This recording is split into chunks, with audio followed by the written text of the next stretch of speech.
Salutations, everyone! Welcome back to another Total Warhammer 3 guide. I'm Lord Forward, and today we'll be covering part 2 of my Warriors of Chaos guide. If you haven't seen the part 1, that contains information about general mechanics for the faction and the various lords, as well as the economy, the technology for the undivided Chaos Lords, and in general, how to play them. This is going to be focused on the non-undivided Warriors of Chaos, as in those who are followers of a Chaos God that came in the Champions of Chaos DLC. However, before we get that far into it, let's discuss the difference between the Realm of Chaos and Immortal Empires mode. You probably know this, but some of you may not.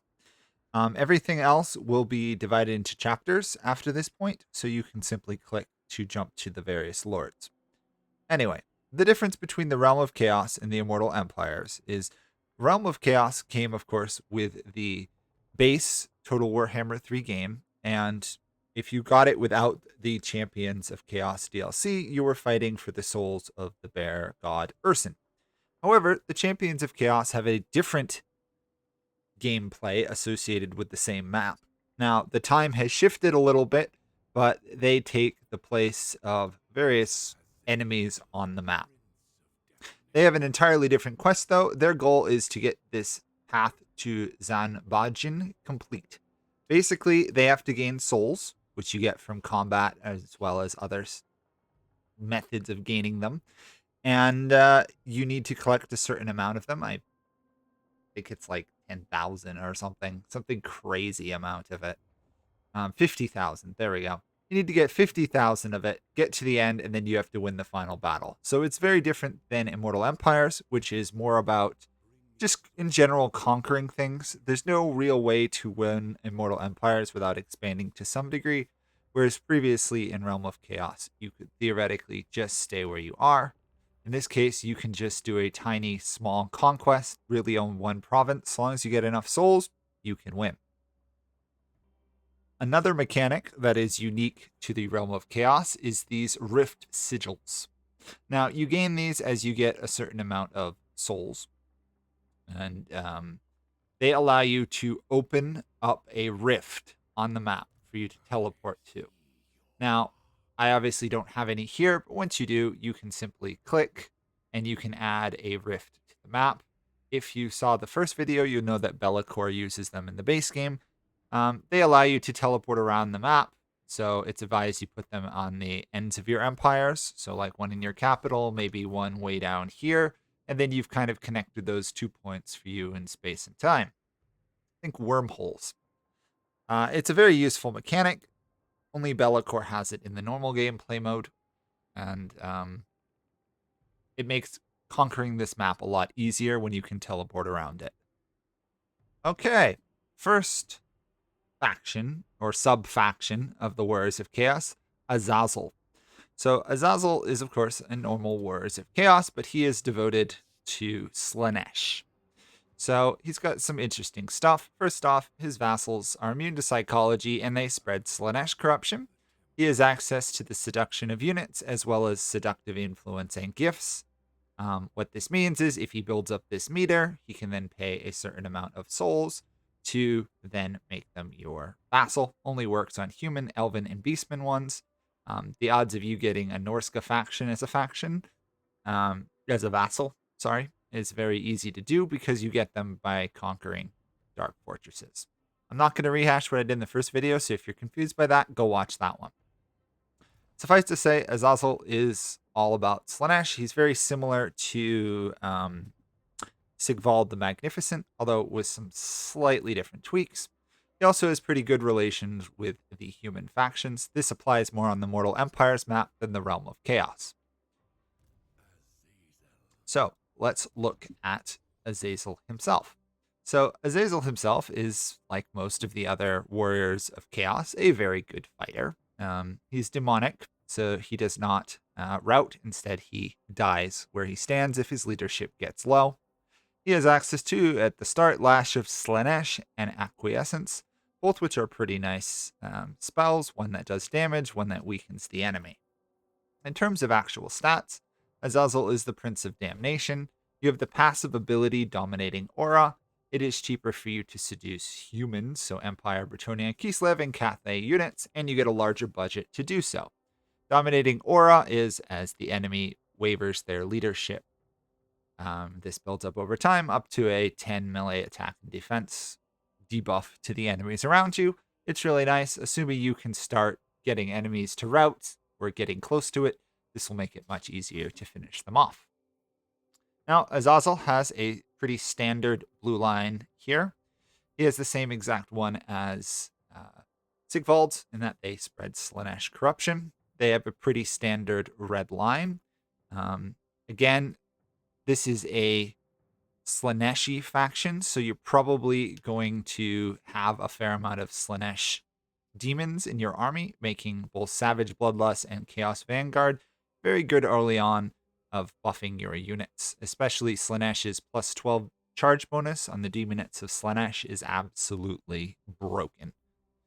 Further on, you have access to the lore of Slaanesh, which has its various strengths and weaknesses. Slicing Shards is an amazing bombardment ability, and Phasmagoria is great at routing enemies. Further on, you've got a pretty standard yellow line here. You've already got decent melee attack, so that's probably not what you need to focus into. I would recommend melee defense, and thick skin for the armor is actually really good, because oddly, for a demon, Azazel has no armor. On the other hand, Azazel can fly, which is amazing, and is a devastating flanker.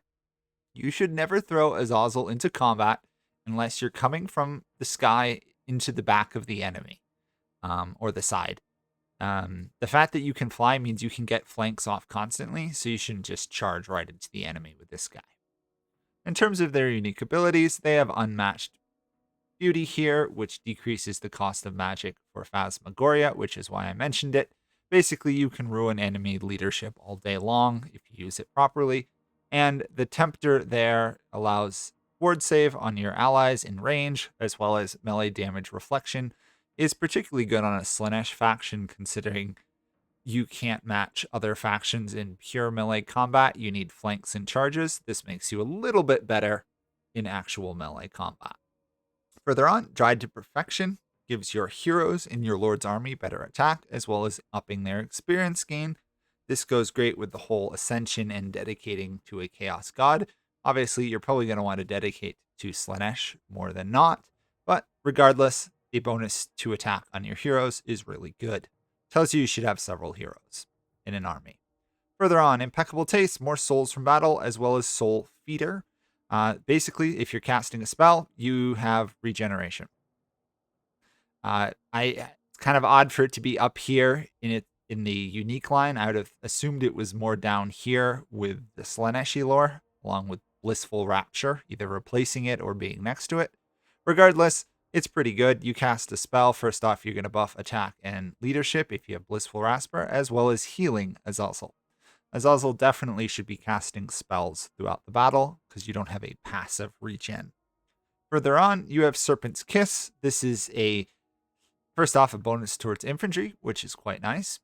But the big bonus here is the Serpentine Tail. It does damage per second to enemies around Azazel in combat.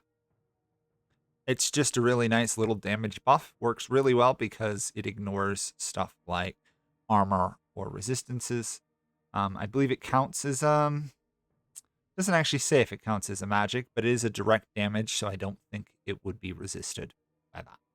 Further on, Ecstatic Adoration, control in the local province. Yeah, okay. Casualty replenishment, though, is really good. Overall, you want to get casualty replenishment where you can. Fetid Gallipot here for 6, plus Ecstatic Adoration. You're looking at 12 casualty replenishment, which is great. Further on, Paradise Found, more Slaaneshi authority. Less cost to upgrade people to a Demon Prince of Slaanesh through the Path of Glory, as well as for any character, basically whatever. So one is to upgrade to a Demon Prince of Slaanesh, the other one's to devote for Slaanesh. Just be aware those are two different things. They didn't misclick there. And you've got Paragon of Excess, which decreases the melee attack of enemies around you. It goes very well with dominating aura as well, for weakening them by up to 15 melee attack and 10 melee defense. Now up here, you have Supple and Spry. It's more missile resistance. I recommend getting this on Azazel reasonably early on. Because you're a flying unit, you'll get targeted by range a fair amount. 10% missile resistance is really nice. Again, more Slaanesh Authority here with the weakening of Khorne. You get it automatically. Once you get it all the way to the top, it's worth doing. You'll hit 10 Slaanesh Authority with ease as this guy, getting the biggest benefits of cheaper recruitment, cheaper maintenance, better casualty replenishment, etc., etc. Voice of the Dark Gods, considering you want to get dominating presence early on, can be really useful to buff that leadership aura. Hearts of Iron is just a general vigor loss reduction. It's actually really good on some Slaanesh factions. This being kind of a Slaanesh faction, despite being a Warriors of Chaos, mainly because you're going to be doing a lot of flanking and charging, so a reduction in vigor loss is really nice. Further on the quest, you get one. It's a quest battle. It's half decent in my experience. You get this Demon Blade, which does, when activated, ruin the enemy's leadership. You hit them with this in one of your spells. They're looking at like negative 32 leadership or more. It's just really nice. You also cause fear and terror, so that's another 8 or more there. You can rout people with like 40 or 50 leadership almost immediately. It's actually quite fun. More authority for the army. Again, hitting 10 as this guy is really easy. Seduce units budget is up, allows you to get more enemy units when you're fighting. A buff to melee attack and weapon strength, making it really unnecessary to build up the deadly blade here. And that's about it for Azazel. So let's look at the starting locations.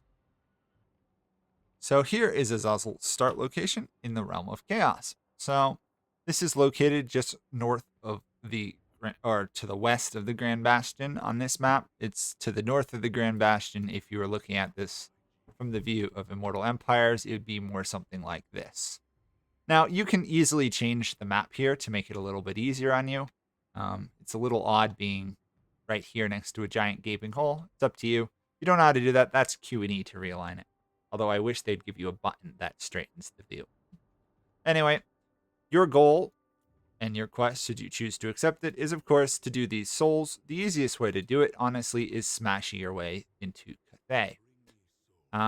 You start up here, add this guy to your army, fight this battle. Remember to seduce units. This is the seduction mechanic. Pick here, pay this money. They join your army for the battle. They won't be in your army after the battle, sadly, but it makes it a lot easier for you to win. And I don't necessarily recommend you do sacrifice captives on the first battle. You're better off getting the regen. Fight this battle. Honestly, I'm just doing this for you. Remember to occupize and vassalize. This will be your starting fortress. Once you get it to level 2, make sure to throw down a garrison in it. You also can snag this cultist camp. I don't recommend you build this resource unless you're going to use Chaos Chariots. If you do, it's a nice little buff. And that's it. You've pretty much subdued this area. You're at war with one of the gate-owning factions. If you fight a couple battles with them, you can easily seduce them to your side. They're most of the way already there. Basically, you can do it almost from the start. You just need to get 2,000 souls as well as fight a handful more battles, which honestly is not that hard to do. Once you do, you can force them to your side. I actually recommend taking them as a vassal because owning the lands yourself doesn't have huge bonuses. Remember, Warriors of Chaos have terrible economies outside of these dark fortresses. Take these guys out here. Probably smash your way through the turtle gate here. Either give it to your vassal or just, honestly, you could erase it. Just try and get enough influence here to get them on your side.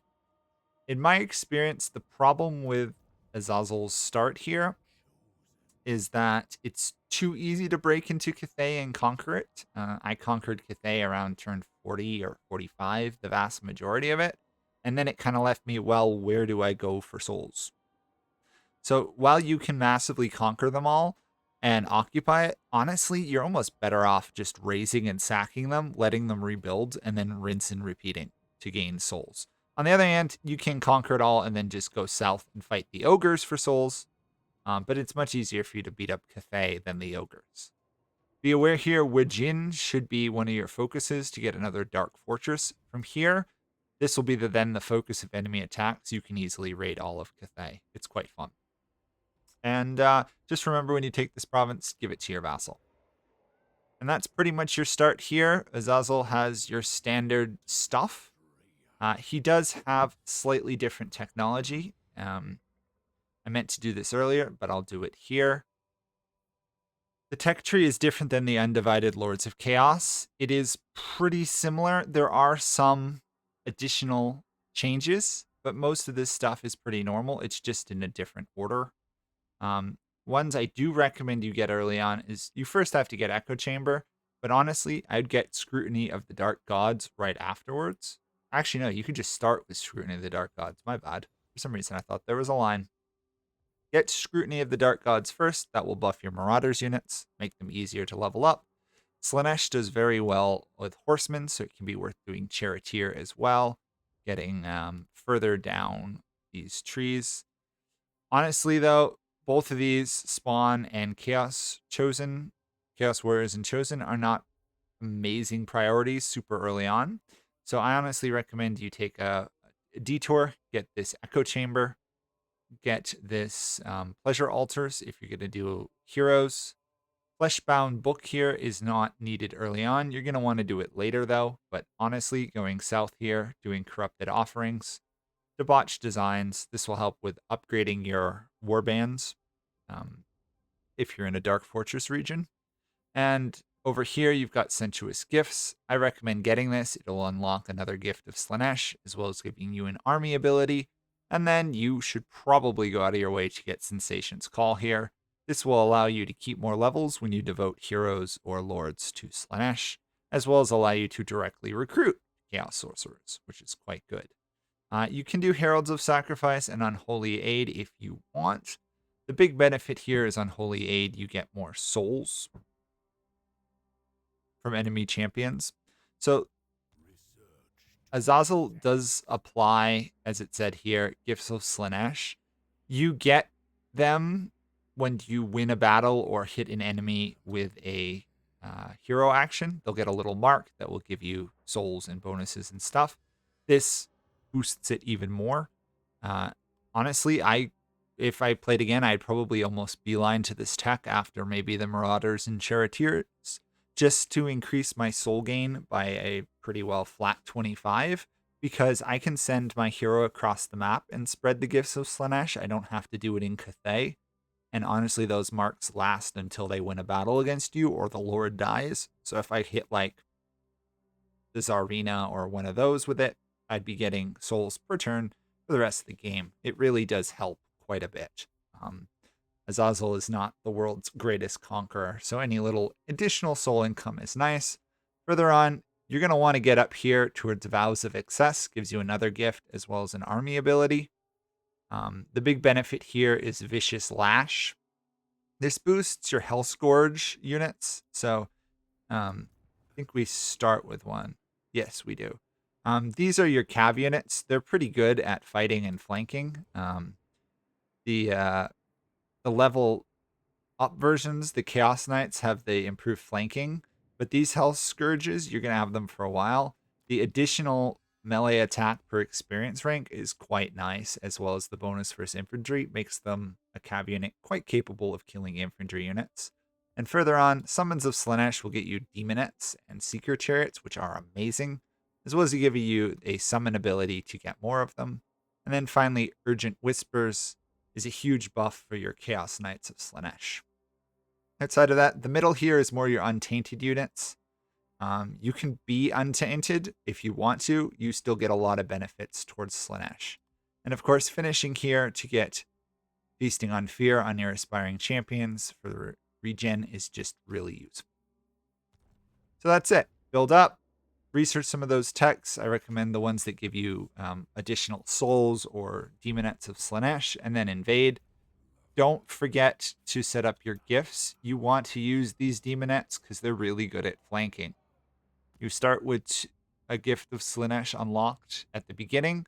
Honestly, in my opinion, you're probably better off throwing down Joyous Degradation and getting Demonettes every couple turns. You could also do Secret Chariots, but personally, I like the Demonettes. In the long run, you're going to want to keep improving your way up here. The fact that you get access to good Slaanesh demons from these is really nice. Just be aware of the soul upkeep. Spreading a couple marks of Slaanesh on enemy heroes will help a lot once you get the tech that gives you 25 extra a turn. All the way down here, Keepers of Secrets. Once you get to this is amazing. Just be aware of the large upkeep cost and the fact that you have to donate a certain amount of souls to Slaanesh to unlock it. Honestly, I wouldn't really do a Chaos Undivided at the beginning. You could do the Marauder one if you're struggling to win battles, but you really shouldn't. And that is the Realm of Chaos. On to the Immortal Empire start for Azazel. Okay, here we are. Azazel Start in Immortal Empires. We are located just to the north of Kislev, to the north of Erengod to be specific. You're here at the Tower of Karak. Similar start to the other mode. Build it up, build in your army. Win the battle. You're fighting Kislev armies. If you want, you can seduce them, their armies to your cause. I didn't feel the need to there. Recruit your warband if you haven't already done that. Go win the battle, and there's your first Dark Fortress. Honestly, this is probably one of my favorite Dark Fortresses because it's relatively easy to defend. The enemy are going to cross these bridges. If you put ambushes here, you can ambush so many armies when they try and cross this bridge. Just be aware of that. This is a similar Dark Fortress to all the others. Make sure you throw in a garrison building, but at the start, you want income and growth. Now, the difference here is Azazel's main focus, first off, should be to take Bay of Blades, feed it to your vassal. Outside of that, you're at war with no one else, but you'll very quickly be at war with Castalton to yourself. He's going to be your main foe at the beginning. The goal when fighting him is not really to take his outlying settlements, although you can. The goal is to take his capital. Even if you have to ignore some of his outer settlements or ignore his army himself, to take his capital, that should be your goal. His capital is amazingly important. Recruit some more units, build up, definitely get your gifts of Slaanesh going. You should do fine versus him. Similar stuff to technology, as I mentioned before. Definitely try and get the Unholy Aid going and try and get some gifts of Slaanesh spread about the map. Unlike the other mode, you don't have any people nearby that you start with any seductive influence over. Although if you do diplomacy with the various Norska factions, which you should be able to pull off, they will very quickly gain influence. And without even needing to go in here and conquer these dark fortresses, it's quite possible for you to get them as your vassal.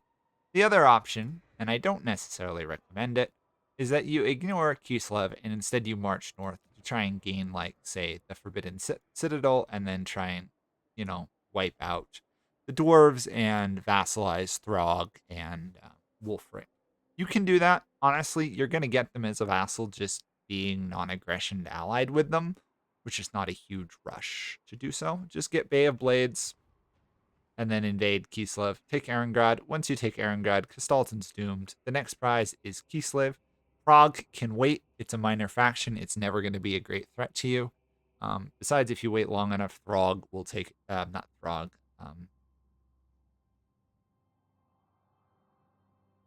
I can't remember it. I'm drawing a blank on the Skaven Lord who starts up here. He tends to conquer Prague given time, or the other factions do as well. Be aware that you're not as good at making allies as, say, some of the other Chaos factions. While you get along decently well with the human factions, you don't get along amazingly well with the other Warriors of Chaos factions, meaning it is quite possible that the Ever-Chosen, who tends to wander this way, might go to war with you. Also be aware, Boris Ursus lurks up here. He tends to die, but if he doesn't, it can be a pretty nasty thing when he invades across this little strait. And that's it. You eventually head south into the Empire. You can play slightly slower than other factions, setting up vassals and everything else. Getting the gift of Slaanesh on a lot of people can be very handy for you building up. Unlike the Realm of Chaos, though, you don't have a goal to gain a certain amount of souls. Yours is literally just to take over basically all of Norska, either yourself or through vassals. You'll get most of them either if you invade or passively, as I said. Honestly, though, I like to go the passive route and actually go and fight and conquer people, in which case Prague is a great prize because it's a dark fortress, as well as some of the others down here. The fact that you don't get instantly declared on by every single order faction that's human you come across can be quite nice, as well as your vassals spreading your corruption. All told, I like this a lot better than the Realm of Chaos. Go nuts. It's very fun to conquer and expand. I really do like this starting location because you've got north, south. You don't really have to deal with anything to your west. It's more north. And you've got a great defensive start. Anyway, enjoy. On to the next Lord faction thing. Okay, here we are as Festus the Leech Lord, which is the Nurgle Warriors of Chaos faction. So let's quick look at some of the differences. So the first off, you'll notice a different tech tree. Again, this is the Nurgle version of the Warriors of Chaos one. You've got a couple interesting things. Your middle is pretty similar to the Undivided ones. Getting Scrutiny of the Dark Gods can be a really good start, just so that you get your Marauders and they get more experience so that you can promote them further on. Outside of that, you can, of course, progress down the Undivided, which you'll need to get certain upgrades like Knights and other stuff. But really, the benefits are going north or south. If you go north, you can get some pretty cool stuff. First off, you get a gift of Nurgle, you get a authority for each active gift of Nurgle.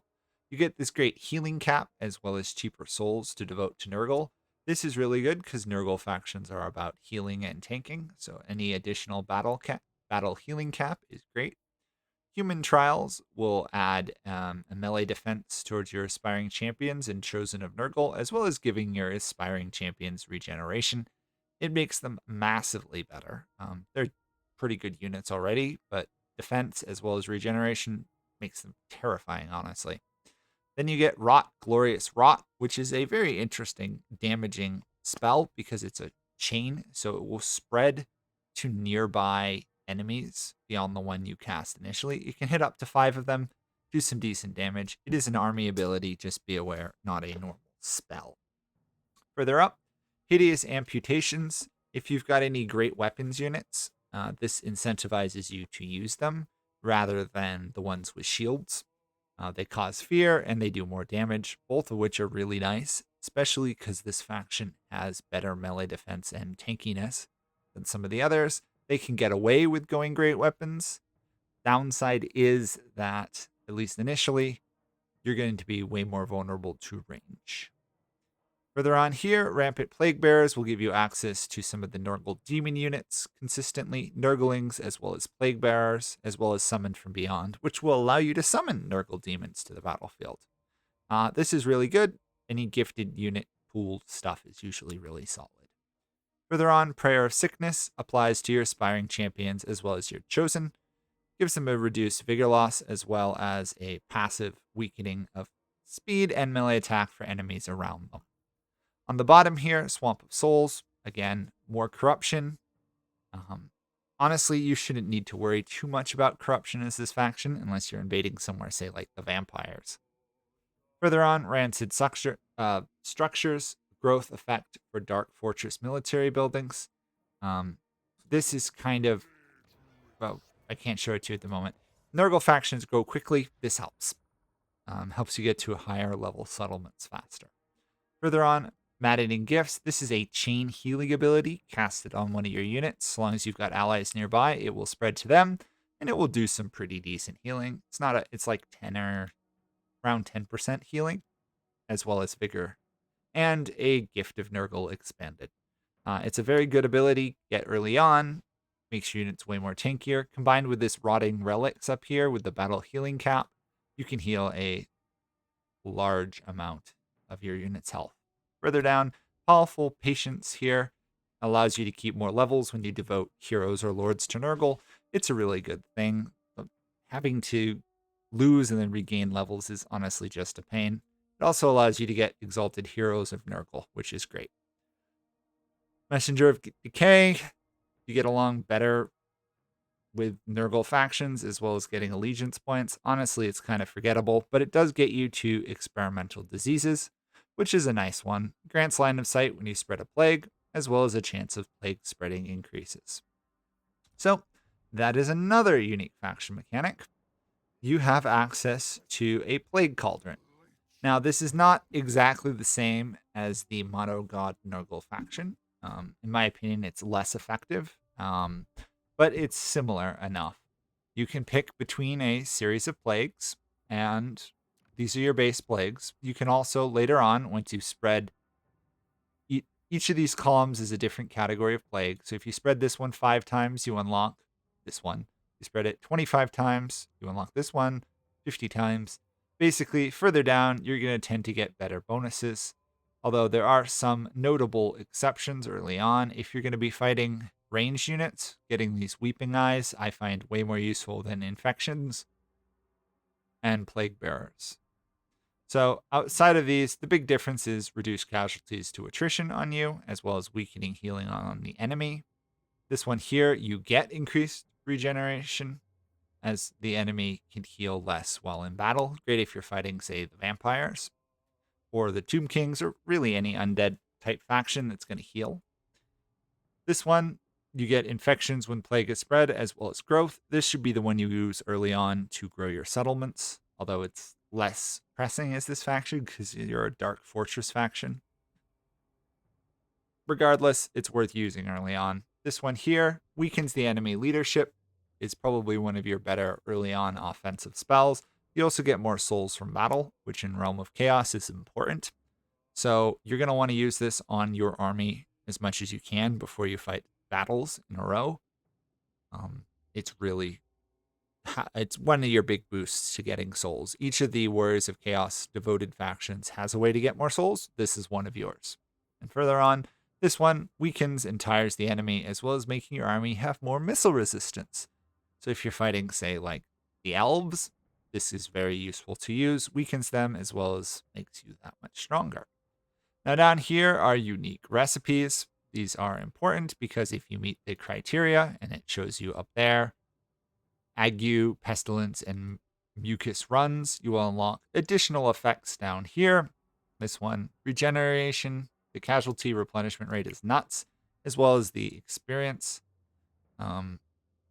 Allow you to level up your armies and keep them fighting more often. Your heroes will easily get to the level you need. If for some reason you need money, you can use this one. Honestly, I never used it.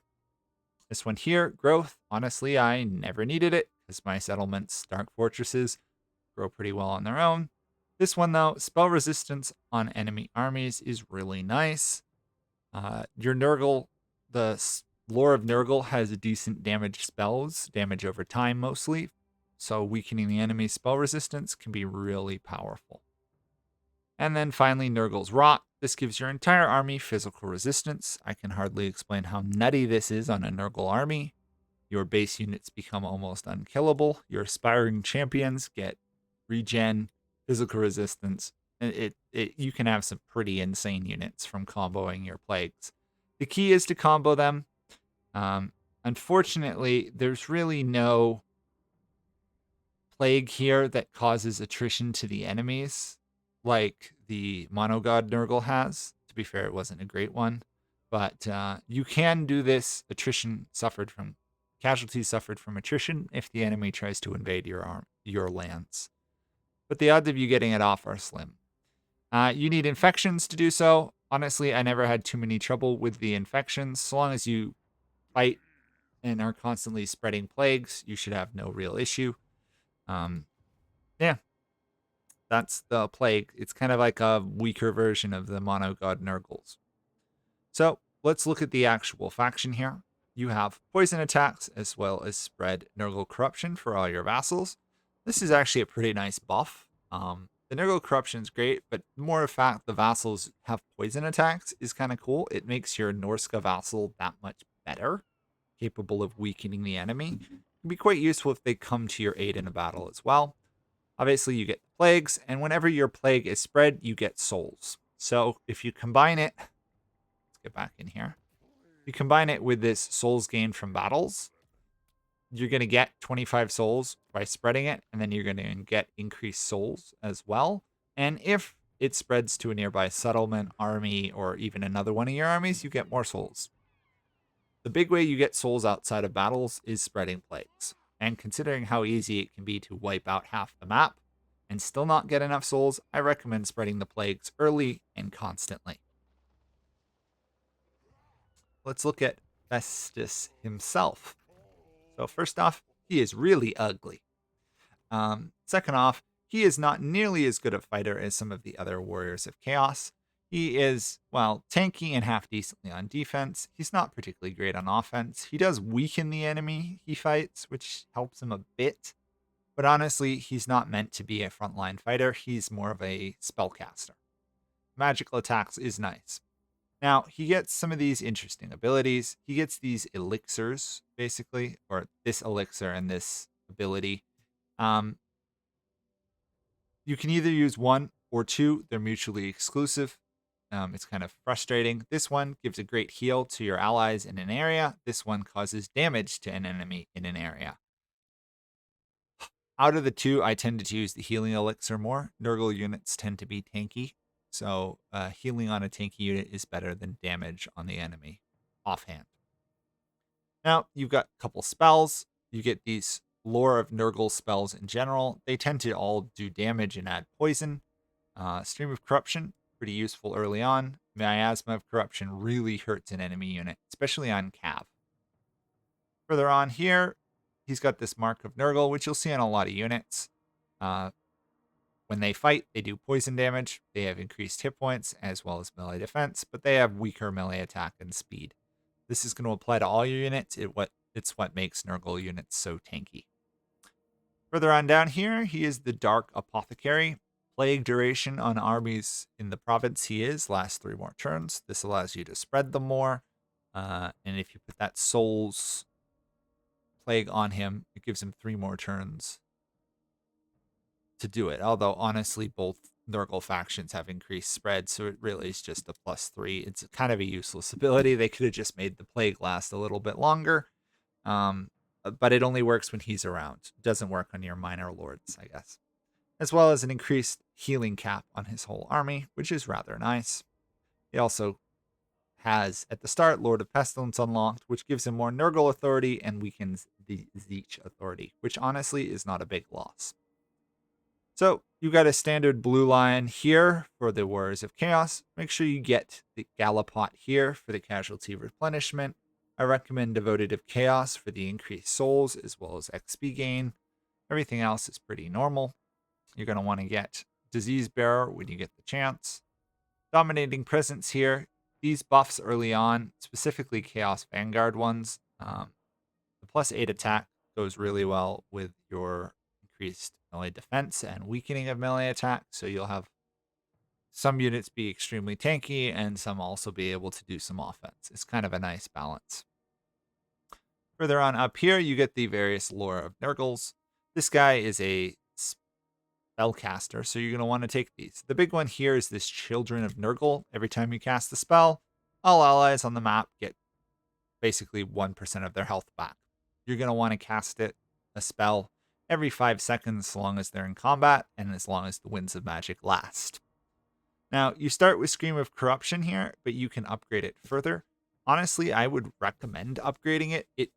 It's a decent spell at level 1. I mean, it does 24 damage, but upgraded, it will do 36. I just like the upgraded version more. Curse of the Leper is great on your units because you're so tanky. Apply this to your front line.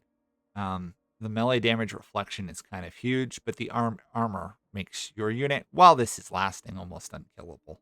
Let's be honest, Nurgle's really tanky. Fleshy Abundance here is your pretty standard healing spell. You're going to want to cast this on your army when they're fighting on the front line as much as you can. Be aware, though, it is rather expensive. Even with upgrade, it's still 25 winds of magic, so you're not going to be able to cast it too often. getting Winds of Magic Reserve and regeneration is pretty important on this guy. Light Boil here is a pretty decent damage spell. Explosion, so it can hit multiple units. 72 damage is pretty good. Oddly enough, doesn't apply poison. I don't know why. Up here, you got the Sage of Contagion. More casualties captured. This is good for sacrificing them for souls or regeneration. Infection costs to create plagues is cheaper. Doctor's Orders, you get Fleshy Abundance upgraded as well. It makes it cheaper. So even though it is expensive, you want to get all the upgrades to make it as cheap as possible. As well as increased battle healing cap on his whole army. It's pretty great. This one, Casualty Replenishment, better relations with demon factions, as well as causing fear. Honestly, I'm surprised this guy doesn't start with it. Kind of feels like a throwaway skill in my opinion. Not to say the relations aren't good.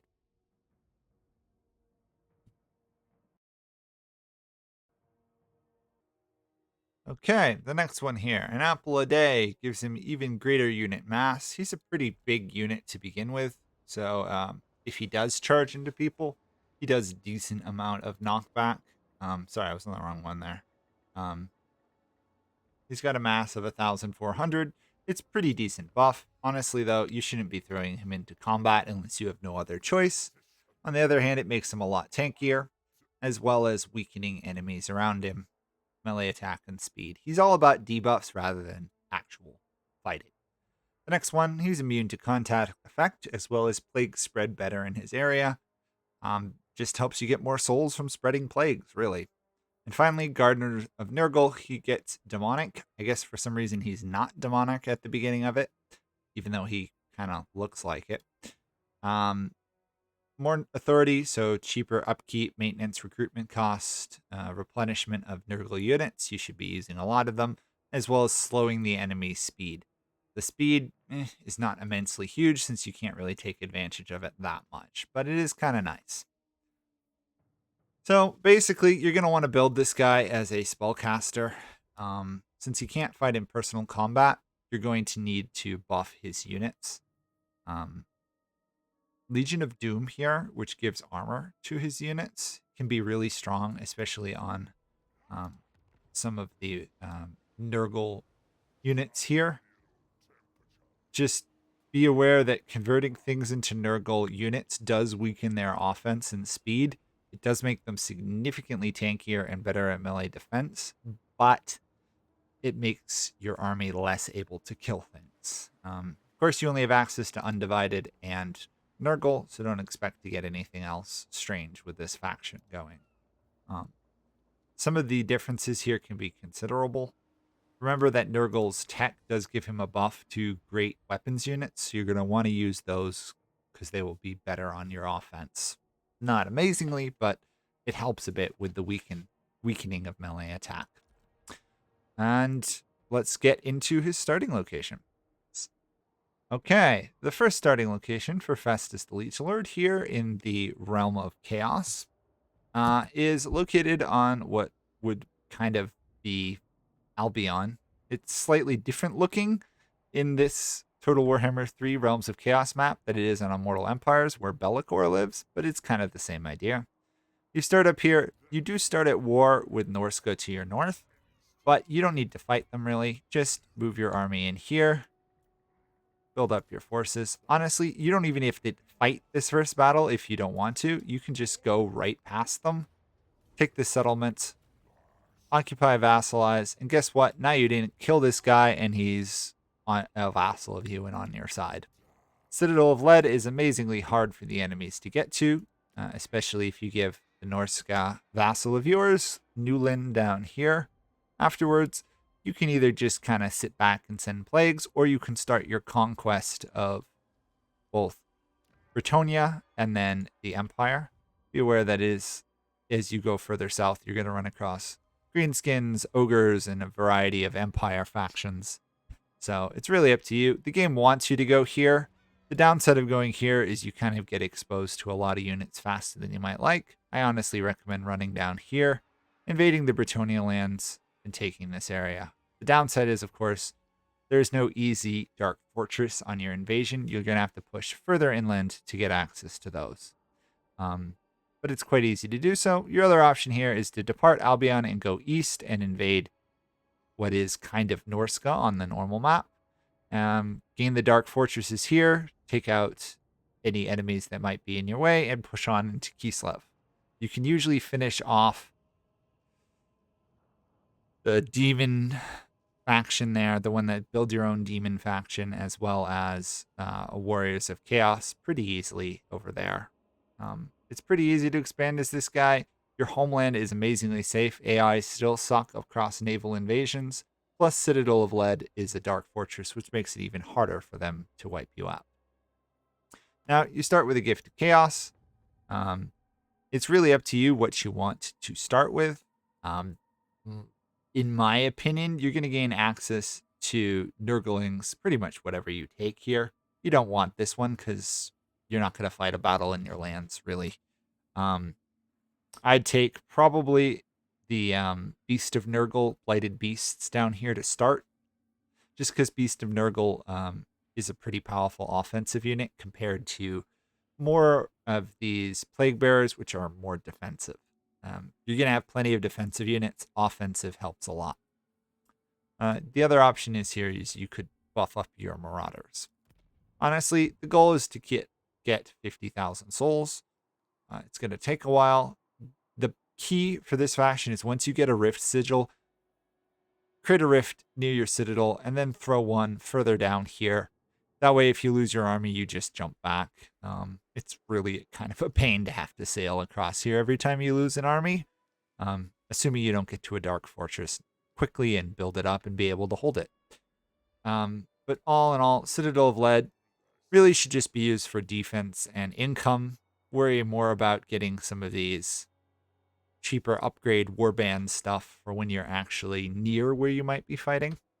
Also be aware that occupying and taking the land, while it's good, it does mean you have to keep conquering more and more areas to get more souls. Whereas if you raid and pillage it and then let them recolonize, you can come back and get almost twice as much souls. Can be worth targeting just the Dark Fortress regions, and then from there raiding, pillaging, ambushing to get more of the souls. Also, don't forget to keep spreading your plagues everywhere. There are quite a few tight little settlement areas down here where plagues can jump around for quite some time. Also, you can take your lord here and run him between different rifts with plagues on him, and if you're lucky, you can then spread the plague to other armies or units nearby, and then spread those further. So you can actually set up plagues all across the world if you want to try and do what is a somewhat luck-based, tricky combo, but it is doable. Anyway, that is the Realms of Chaos. You're pretty much devoted to either fighting Norska or the Empire, or Bretonia. You're not going to see Cathay. You're really not going to see the Dwarves unless you go on a crazy adventure to get there. And you're not going to see too many other demon factions outside of the ones that lurk in here. And that's it for this guy. There's not much more to say about the start. There's nothing really special about it other than you're on an island and you're pretty defensive. On to the Immortal Empire start. Okay, here we are with Festus's start in Immortal Empires. So unlike Realm of Chaos, of course, you don't need to gather souls, making this campaign more focused about conquering, destroying, and wiping out people as well as taking settlements. Do note that this guy's missions involve getting Prague and Kislev, which are kind of oddly away from him. I think they may change that to more like the Empire's capital and other stuff. You also have to take Middenheim here, which is much easier. So, as boring as the start for Festus was in Albion and Realms of Chaos, the developers seemingly overcompensated by giving him one of the harder starts for Warriors of Chaos. They threw him right into the middle of the Empire. You now have this brass keep up here in the Middle Mountains. What an original name for an area. And you're going to end up fighting a lot of people. I found it to be not that hard just because of how absolutely broken the Warriors of Chaos are right now. I think they will need nerfs. So First thing to note is you have one place, you have nowhere to retreat to, and you also have no Norsca vassals. And I said this was one of the harder starts. It's mainly due to the lack of the Norsca vassals than anything else. So you start with a level 2 fortress, unlike everywhere else. This allows you to immediately throw down a garrison. I would do so. And then if you want to, I'd probably also get the growth building. In terms of favor, you're going to be okay for a while. Oddly enough, you start with this tribal garrison here. You can upgrade this. I wouldn't necessarily feel the need to early on.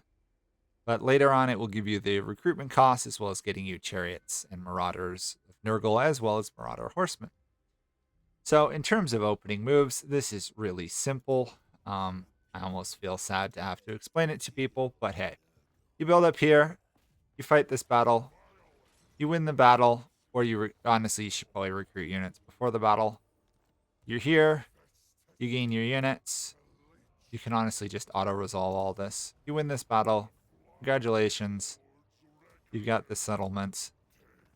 You go in here, you recruit your units, you wait to the next turn. Hopefully you'll get a war unit. Then you simply march in and take her gig in either 1 to 2 turns when your army rebuilds. And once you've done that, you've eliminated arguably one of the most immediate threats to your power. Be aware that these settlements really suck. The one you're going to want to throw down is probably souls gained from battles, just because you're going to be fighting battles in this area for a little while. Later on, you can turn it into a garrison. Don't get attached to any of these settlements. This is not a dark fortress, so it will convert to this as well. Afterwards, her gig, build up, march back to Crudenwald. You can usually get Middenheim here as Boris Todbringer wanders away pretty early on or goes north to fight Beastmen or something. Taking Middenheim's great. It'll get you another dark fortress. Now you've got 2. This area is really easily yours for the rest of the game. And from there, you can raid and pillage your way through the Empire. Be aware, even for the short victory, you've got to get over to Prague and Kislev. In my experience, you're almost better off just allying whoever takes them and not even bothering going that direction. But you can. It's just a little out of your way. You're better off going south in the Empire. Wiping out Franz is a good goal early on because he can become a pain. If you can, push all the way over to Bretonnia. If you can take Coron, that is a really nice spot. It also basically eliminates Bretonnia from the game as well as the Empire. Be aware that the vampires lurk over here and they will be expanding west, assuming they win. If they do, they can be a bit more of a pain than you'd expect just due to their really annoying corruption against Warriors of Chaos. You can easily get close to your needed 35 just by ranging all around the Empire, raising and pillaging everything. The downside really is you don't have easily access to any Norsca tribes. If you want, you could sail up here, take a dark fortress, and get some. If you do, they spread the corruption. Otherwise, not too much. You do have access to this Eye of the Gods, which I should have mentioned on the other ones. You'll get a great bonus when it opens. Honestly, focus on getting some of your better, more offensive units, these Beasts of Nurgles, once you can, build up. Once you get to the late game, the Great Unclean One is on Nurgle really strong, in my opinion. And basically conquer things. You don't have any specific goals. You can't occupy most of the settlements around you. There's only a handful of dark fortresses in the Empire. Middenheim, whatever this area is, Wissenland.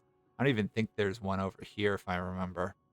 So don't expect to hold a lot of that land. If you do get a Norsca vassal or another vassal somehow, give them the land you're not using. It's better than owning it yourself. But honestly, you're going to lose a lot of settlements to roaming armies unless you decide to raise them, which honestly isn't a bad idea. This settlement gets you nothing but replenishment rate, basically. Honestly, have fun. You're going to be fighting a lot of Empire units, so tanky units are good, but also spellcasters. Be aware that later on they'll get powerful machines if you let them build to that point. Chaos Trolls are really useful versus them. Honestly, Nurgle's got some decent units. They're not particularly damaging, though. You're going to have to use your Lords and Heroes to good effect to kill the Empire. Watch out for Empire heroes in armies. They're actually really good at killing Nurgle units, I find. And that's that for Festus. On to the next Lord. Okay, here we are with Valkia the Bloody. So I'm going to guess a lot of you wanted to see this one because Khorne factions are by far and away the more popular of the Chaos God factions. Honestly, though, why she's not just a Khorne faction rather than a Warriors of Chaos, I don't entirely know. Anyway, Valkia the Bloody is devoted to Khorne, so most of your tech tree has been altered to take into that effect. Your middle part of your tree is your standard undivided part of the tech tree that you would have seen in part 1 of this video. Big ones to note here, getting Scrutiny of the Dark Gods as well as Charioteer. Getting the Chosen Warband upgrade is, in my opinion, really good early on Khorne because Khorne's infantry units are particularly powerful, and the Chosen, once you get them up there, are absolutely nuts. Getting Profane Weaponry and Demon Mounts is also really good because that unlocks the high-level Khorne Cav. And Khorne has decent Cav. And the Warriors of Chaos add to that bonus, basically. Outside of that, though, Sacrificial Altar, you're going to want to snag reasonably early on. Gives you this 1 authority. You start already being able to transfer Undivided into Khorne units. In my opinion, Khorne units are just generally better than Undivided. Is really nice. Getting Mortal Brutality early on is great. Cheaper devotion to Khorne, but more importantly, weapon strength for each gift of Khorne active. That can be really powerful early on because you're probably going to have 1 gift active from the beginning. More damage. Scarred Wings is really nice on Valkia because you get additional movement range after winning a battle, allowing you to rampage further, as well as a buff for your aspiring champions to allies in the area, getting more leadership and attack. This makes having at least 1, if not 2, aspiring champion units worth having in your army, just so that they will buff all your other units. Further on, Skulls for the Skull Throne gives you one of your spells, I guess. It's also great flavor text. That's not a sword. This is a sword. Gotta love Crocodile Dundee type references. It also unlocks another gift of Khorne, which again will buff your army further. Hone Blades is really good. This will allow you to use Khornite units that use dual axes. They'll get a charge bonus, as well as rage once they're level 4 or higher, which can give them physical resistance, leadership, and melee attack as they spend time in melee. They don't necessarily have to kill things, they just have to be in melee, which is kind of interesting. Basically, it's just a buff to your units the longer the battle goes on. It's kind of cool. Bloody Summons is good because it gets you access to Bloodletters as well as Fleshhounds. The Summon from Beyond faction leader's army is quite nice. Allows you to get some demonic units onto the battlefield. Can be a nice little buff to your armies. Vengeful Warriors here really buffs your aspiring champions as well as your chosens. Your aspiring champions now get flaming attacks, meaning they're really good against undead factions. Unfortunately, Realms of Chaos basically have no undead factions at the moment, but in Immortal Empires can be more useful. It also gives Ogre Charge to Skull Crushers and Knights of Khorne. Basically, that means when they charge, even if the enemy resists charge, they still get, I think it's half of their charge bonus applied still.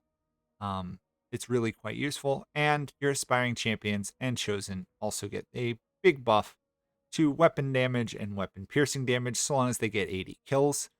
The easiest way to proc this is fighting Undead or Skaven where they have lots of trash units. Sad fact is, outside of the Skaven, most of the other people getting 80 kills can take a while.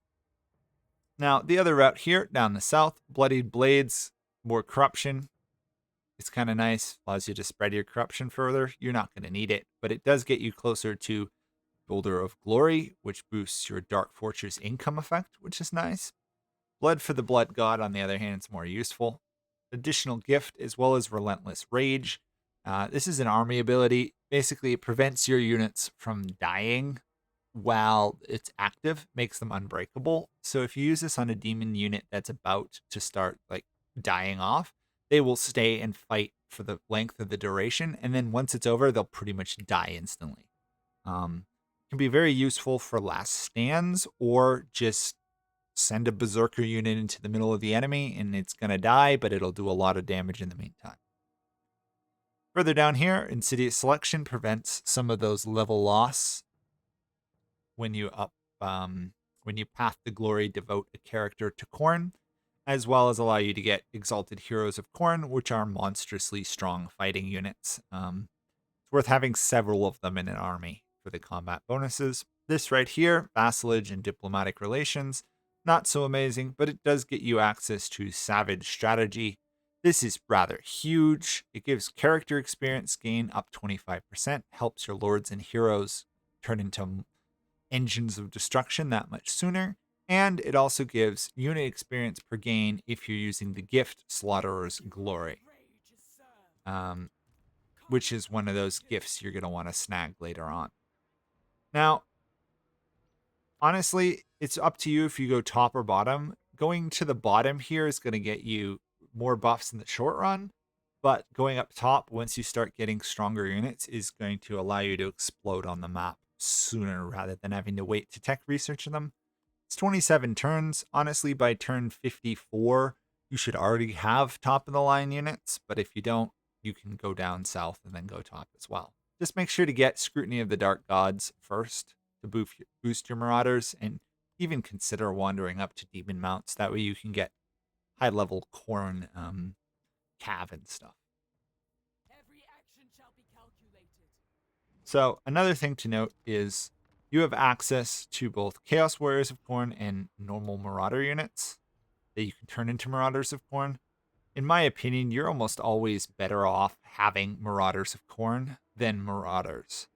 The Marauders of Khorne gain an armor boost. They lose some melee defense, but honestly, the armor overcomes that loss, in my opinion. And if you put them on dual weapons, they also gain some combat strength as well. I personally like the Marauders of Khorne, especially because early on, at least in this campaign, you're going to be fighting Kislev. In the Immortal Empires campaign, you're going to be fighting the Dark Elves, both of which use range units. Anyway, let's look at Valkia's overall traits here. So first thing to note before we get much further is you have access to Bloodletting. This is similar to the Monogod Scarbrand faction. On the other hand, you don't suffer a huge penalty if it goes negative. You just lose experience gain. So the downside is less. On the other hand, the upside is less as well. You get all the way up, you get authority much higher. Basically, you're going to get to 10 pretty easily. Spread Khornite Corruption, as well as gain XP for killing things. You're a Khorne faction, you're all about blood killing, basically. Now, her other thing, once she wins a battle, she gets a 15% movement range, which is quite nice. It stacks very well with Scarred Wings for giving you 25% movement range. You can win a battle, move, win another battle, and even move again. I never managed to chain it past 3, but then again, I really wasn't trying to. It's quite fun. It allows you to get around the map a lot faster. So all the Warriors of Chaos devoted to one of the Chaos God factions have a way of getting more souls. Her way is getting them from sacrificing captives. This means fighting a lot of battles where afterwards you choose the sacrifice option is going to be your big way of getting a soul boost. Not spreading a plague or corrupting people like the Festus or even Azazel, or even losing your own units like the Siege faction. You are all about killing off the enemy, taking their skulls. On the other hand, your vassals gain Frenzy and spread Khorne Corruption. This is actually a pretty considerable buff for your Norsca factions, because Frenzy makes your units hit significantly harder, so long as they have decent health, which means your Norsca vassals will be more effective than pretty much any of the other Chaos God's vassals. It's really nice. It's quite fun to use. You'll see your army actually beat enemies, which is kind of unusual right now in the state of the game. So, Valkia the Bloody is what appears to be not that great of a fighter. The reality is she can become extraordinarily strong.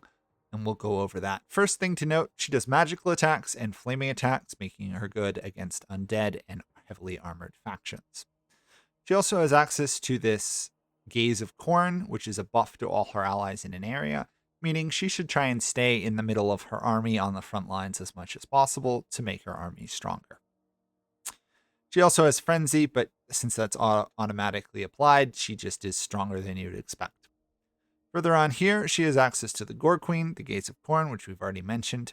Also, if the enemy tries to run away from you, you gain 35% movement range, meaning the enemy is never basically ever going to be getting away from you while retreating. One of the most annoying things in this game is when you attack an army and it retreats just out of your range. This solves that problem. It's quite nice, honestly, though. Considering how the enemy flees from the Warriors of Chaos, I spent most of my time doing siege battles as Valkia rather than on the map attacks. So she has a pretty standard blue line here. It's worth noting, Devoted Chaos for the souls and increased XP gain is really useful. You want to get those high-level Corn units sooner rather than later. Fetid Gallopot is almost a necessity for the casualty replenishment, as well as Driven by Rage for the movement range and souls. On top of that, you have access to this red line here. I recommend doing Chaos Vanguards pretty early on. You're going to have a lot of infantry units as a Corn Warriors of Chaos faction. The big buff here of armor and melee attack will make them that much more monstrous early on. If you decide to use Corn Demon units, definitely get Savage Bloodlust. And later on, Hammer into Anvil is really good on some of the high-level Corn Cav units, as well as Speed and Malice and Legion of Doom once you get there. Now, she is Fight or Die here, which is quite nice. Upgrades from Rally. The melee attack is a huge boost on an already offensively strong faction. As long as you use this in the middle of the enemy army, your army, while it's activated, will pretty much slaughter everything. Be aware that it only lasts 18 seconds. Now, she has access to a pretty standard yellow combat line here. It's worth snagging both melee attack and melee defense. Normally, I don't urge melee attack, but hers is lower than average. And while she can buff it through her other effects, early on, getting the additional bonus helps. I wouldn't try and make her a one-woman army at the beginning, though. Her personal abilities, she gets a recruit rank up for Chaos Marauder units. This is quite nice, meaning they have to level up less in order to get to the higher levels. She is also the queen of the Schwarzen Wolf. She gets more allegiance as well as relations with Norska, which is fine, because at least in the realms of chaos, she's all about Norska in some ways. She also gets Vanguard deployment for most of the Chaos Marauder units, which is kind of handy. You can do flanks and attacks. Further on, Risen again.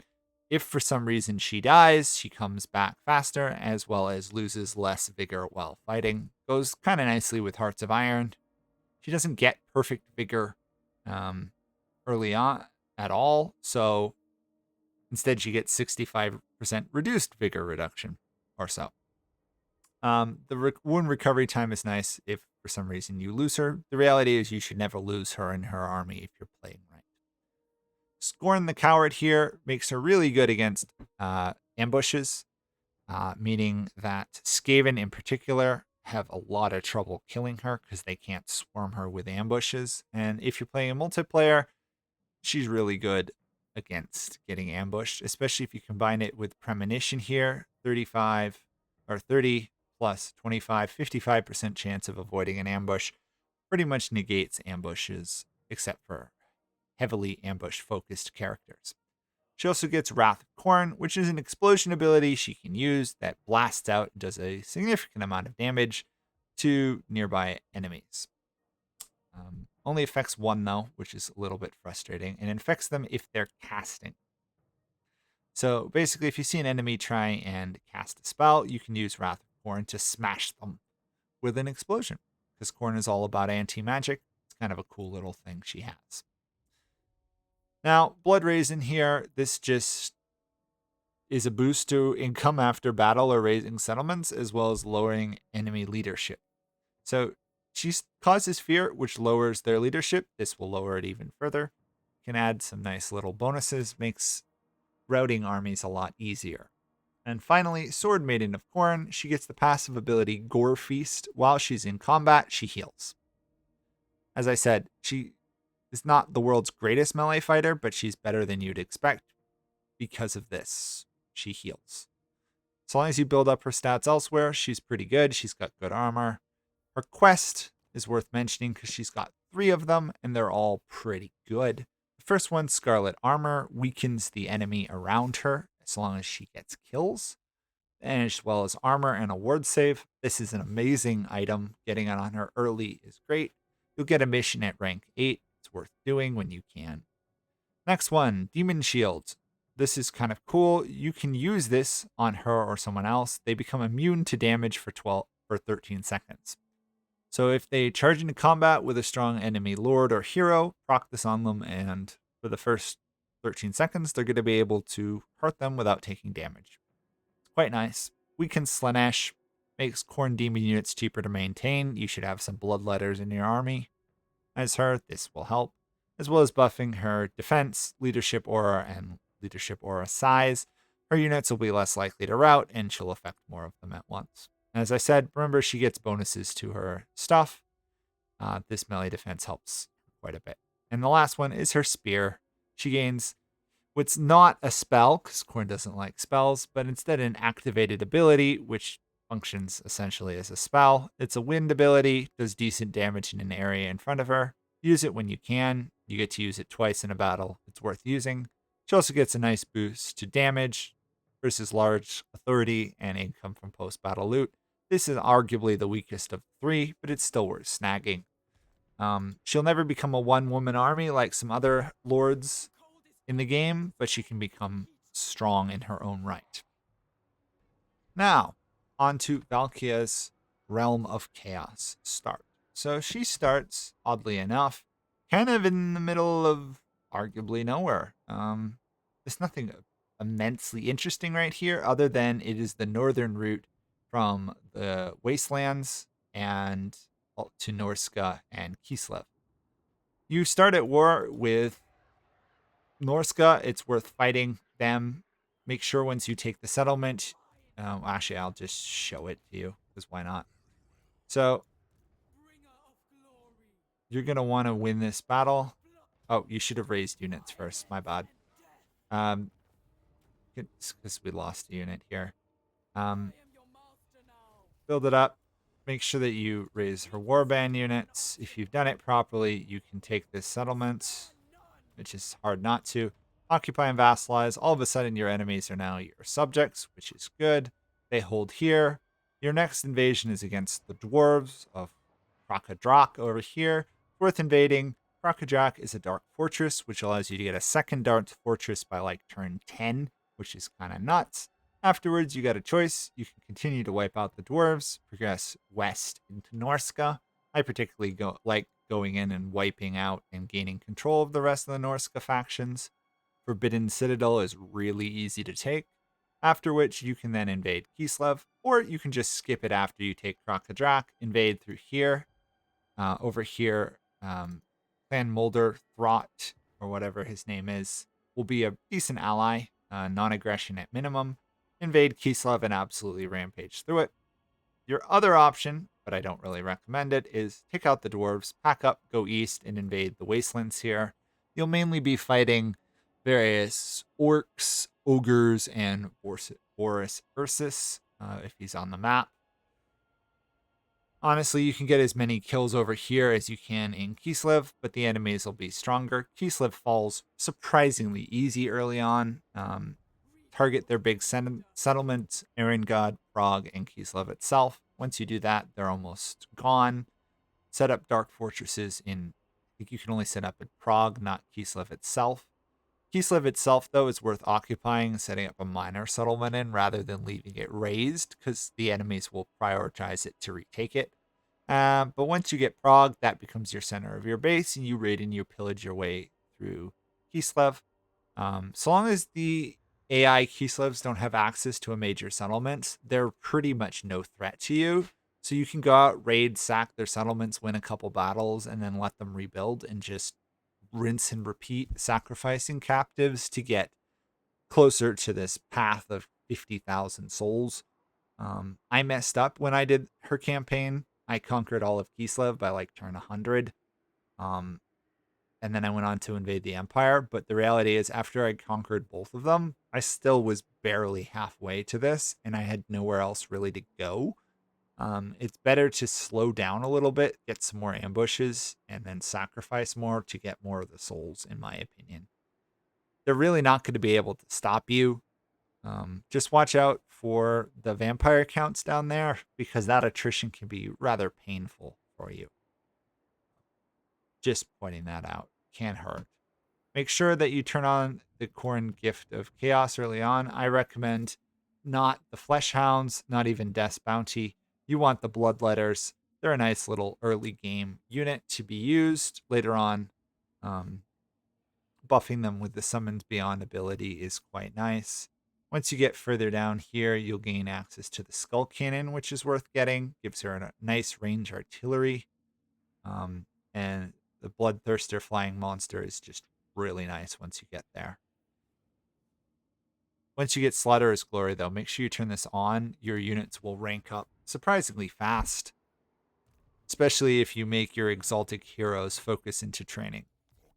Honestly, she's almost the easy mode of the Chaos Warriors. You can get by with either her infantry or the Cornite Demon units, the Bloodletters. I don't really know why she's in the Warriors of Chaos. She would do just as fine as a like Scarbrand type faction. Anyway, have fun. Her start here is nice and easy. On to her Immortal Empire start. Okay, here we are. Valkia the Bloody in Immortal Empires. So, unlike before where she started north of Kislev, she is an entirely different area. She is north of the Dark Elves this time. So, she starts in what seems to be a relatively safe position, but can be a little bit more precarious than you would think of. Aggression and speed is going to be very useful for her in this start. So first off, eliminate these Dark Elves, march south to Ashrock. Now things get a little bit trickier. You do have a subject over here. You can invade further if you want. Over here's another Dark Fortress that you can pick up. But very quickly you'll notice there's a problem to your south. Two problems. They go by the name of Malekith and Crone Helleborn. Out of the two, Helleborn is a little bit more immediate of a problem. She's in this area. Killing her early on is nice. The downside is Malekith is going to join in. So you want to try and snipe either Malekith's capital or Crone Helleborn's capital pretty early on, and then they fall apart. The downside is it can take you time up here to consolidate your lands and feel safe of invading. If you do that, they're going to get to the point where they'll actually give you a fight. Whereas if you rush your way through here as fast as you can probably eliminate one, if not two of them early on. Once you do that, you're going to potentially have two other problems. To your east is Sigvald the Magnificent. He doesn't tend to like you, and in fact, I find he declares war on you more often than not.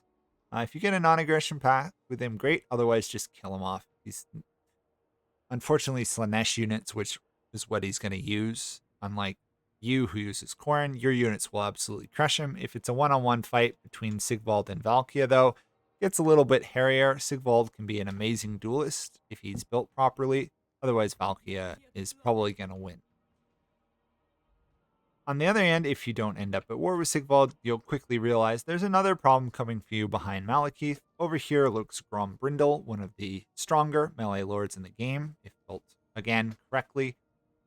He's worth taking out earlier rather than later, at which point you can just rampage your way south. Your victory conditions are kind of interesting. First off, it's to gain control of two areas you're already going to want to do. Then it's to gain this Palace of Ruin, which is going over east, as well as Frozen City. So the game wants you to pretty much punch your way up to Sigvald. So you can do that, or you can overtime ally him, assuming you can get along with him. Outside of that, march south, take off the Dark Elves, keep going south. There's no real reason to go east unless you want to fight other Chaos factions, which you could just non-aggression and ally.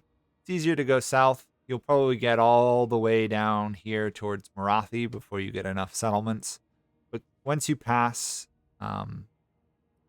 Malekith, Helleborn, and Grombrindal, there's really no one in the area that can stop you. Over here is the Tomb King Lord. He is probably one of the easiest things in the game for your faction to fight. You will just absolutely wreck them, especially once you get flaming attacks on your aspiring champions. They will just tear through his Tomb King units. It's quite amusing. Uh, and that's kind of it. Our start here is difficult early on unless you get moving quickly. It's quite possible you're invading over here. Malekith will invade you here. Definitely throw down a garrison building in your settlement. Get bloodletters coming in. Your vassal might die. That's fine if they do. You can always get them liberate lands to them as a subject. But the reality is they're not going to be amazingly helpful anyway. You don't care about the land, but if you take it, almost no one's ever going to retake it from you or them. Once you expand down to here, this area is pretty safe. You can pretty much ignore these settlements other than just putting defensive buildings and making money out of them. That's about it. I don't advise going by sea, though. There's really no reason to, except to maybe cross here. But if you want to, you can find the stupid transport port part. I always forget where it is on this map, but you could theoretically jump across the map to over like Cathay or something and have some chaos over there. Considering really there's no words of chaos in southern Cathay, it's a ripe, easy, exploitable land for you if you want to go on an adventure. Otherwise, let's move on to the last lord. Okay, here we go as the last champion of chaos lord, Vilitch the Curseling. So this is the Zeech, Warriors of Chaos devoted one, and your tech tree reflects that. You've been transformed into a Zeech tree. The middle is going to be your standard undivided tree. Scrutiny of the Dark Gods for the boost to Marauders is really good early on. Outside of that, honestly, Zeech's units are not particularly good as some of the other Warriors of Chaos God units. They're pretty decent, but they're not, say, as good as the Core Knight ones. So it can be worth early on building up to get some of these advanced chosen as well as the Cav. Zeech actually has a high level good Cav, so getting Chaos Knights as well as Doom Knights early on can be quite useful. But the reality is you're probably going to want to go north or south and get bonuses. The first one here, +3 physical resistance for every gift of Zeech you have going, is really good. It makes up for one of the weaknesses of this faction, which is their units are not the world's strongest melee fighters. Physical resistance helps considerably with that, as well as the soul cost. Further on here, Twisted Tome gives you Warp Flames on your aspiring champions and chosen of Zeech. Warp Flame is kind of interesting because it damages the enemy, makes them more vulnerable to warp fire type stuff. So it's generally an damage boost to those units, as well as cooldown on Lore of Zeech, as well as metal spells. Further on here, Storm of Fire, as well as a gift of Zeech. Storm of Fire is quite useful as an army ability. It's a pretty decent bombardment. It lasts 27 seconds. So if you can really lock the enemy into an area for some time, this can absolutely wreck them. Ritual Staff up here is pretty strong. The melee defense per experience rank on Halberd and Spear units is amazing, as well as the expert charge defense. Zeech's units here have access to Halberds, and so additional melee defense on them makes them, combined with their barrier, which they have, super tanky. They start to rival Nurgle's units in terms of tankiness.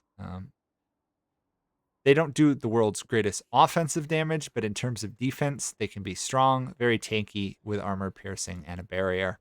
They'll last a lot longer than you'd expect, and Ritual Staff helps with that, as well as making them pretty much purely anti-cav. Like, I'm not going to say they're the most anti-cav faction with this, but with it, they give a good challenge to any cav faction in the game to try and beat them. It's really powerful. Pink Horrors here, this gives you access to Flamers and Pink Horrors, as well as Summon from Beyond ability, which allows you to summon a demon unit to the battlefield. It's quite nice. Getting access to the Pink Horrors starts to get you more reliable access to a range unit. Zeech is the more range of the Chaos Gods, and so Vilitch here plays as a little bit more range than the other Warriors of Chaos. Enchanted Armor, hidden in time is kind of interesting. It makes your units unstock and unspottable for your Inspiring Champions.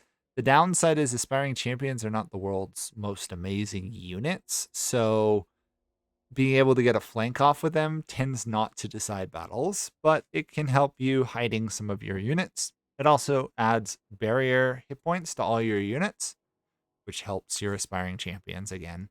But the big benefit is to just everything you have is more tanky, as well as a bonus versus large for Doom Knights. It makes Doom Knights, which you'll get here, that much better against monsters and other large units, which solves one of the problems some of the other Words of Chaos factions have. On the other hand, with Ritual Staff here and the boost to Halberd, you should be killing large units anyway. The bottom path here, more corruption, forgettable, but it gets you access to arcane construction, which will boost your research rate on military buildings. This will help you get through this far faster than any of the other Warriors of Chaos, except for maybe the Everchosen on his different tech tree. Further on, Dark Mediation here gives you another gift of Zeech. Again, both of these stacked with the physical resistance, you'll get some nice tanky units, as well as Bombardment, Bolt of Change. This is a pretty strong strike area, does solid damage. Drop it on some of the strongest enemy units and watch as some of them die, and those that survive have some pretty weak armor for a while. This is an army ability, though, so it's not a spell. Just be aware of that. Summoning right here, this is standard for all the Chaos God factions, but bears mentioning. The reduction in levels lost when you devote a character to Zeech is really handy, as well as allowing you access to Chaos Sorcerers. Since Zeech is all about magic, this is one of your first priorities to go for. Getting magic users is really handy. It stacks well with all of your other abilities.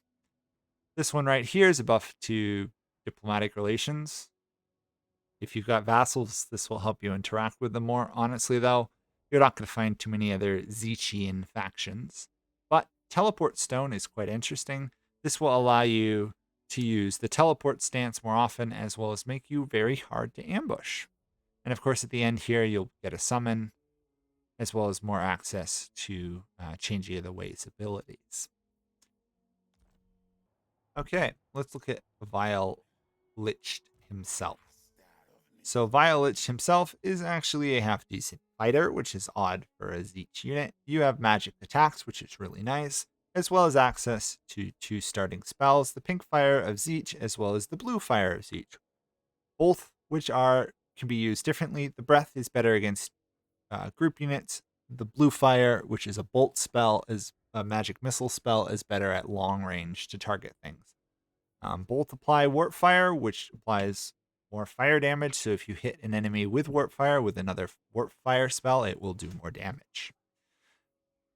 Now, further down here, he has the Mark of Zeech, which gives him a barrier as well as a magic attack. His barrier is half decent. It's 1,000. It makes him surprisingly tanky for a unit with only 5,000 hit points.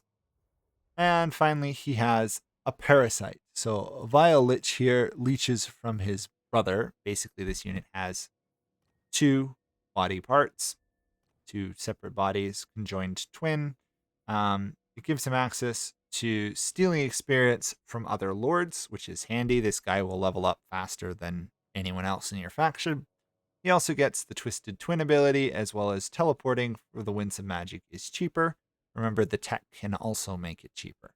The Twisted Twin here increases attack, defense, as well as spell mastery, as long as you either are fighting or casting spells. So you should be doing one or the other. Vilitch is actually a decent unit to throw into combat for a while and then pull out and cast a spell and then charge in and fight and then cast a spell. Just cast a spell before you go in the first time. And at the start here, you've got this Authority of Change, which makes your Zeech units that much better. Again, since you only have access to Zeech and Undivided, this helps with Zeech units. Now, you've got a pretty standard blue line here, as Vilitch. I'm just going to call him Vile at this point. Movement range is good. Devoted of Chaos is great. You're going to be fighting Order more than you would expect as this guy. And Fetid Gallopot here for the heal is amazing, as well as Fade and Flux for the movement, souls, and corruption. Devoted Chaos fully maxed out gives you souls as well. If you're playing the Realms of Chaos mode, you want as many soul buffs as you can get from battles, and that will help. Now, you have access to your standard red line here. The interesting thing to note is Warp Fire here. This will allow you to buff your demonic missile units, and considering Zeech has quite a few of them, it might actually be worth taking Warp Fire early on. It's pretty nice to have range units on the Warriors of Chaos that are actually effective, and this is one of them. Other than that, Chaos Vanguard here, as well as Savage. Well, I'd honestly go for Chaos Vanguard. It ignores Savage Bloodlust, but adding armor to demonic melee units can be quite handy. Zeeches aren't amazing, so it's a nice little buff. Later on, Hammer into Anvil for your Cav units can be super powerful. So, and then later on, obviously get whichever one you're using more of. Now up here, you have access to the lore of Zeech.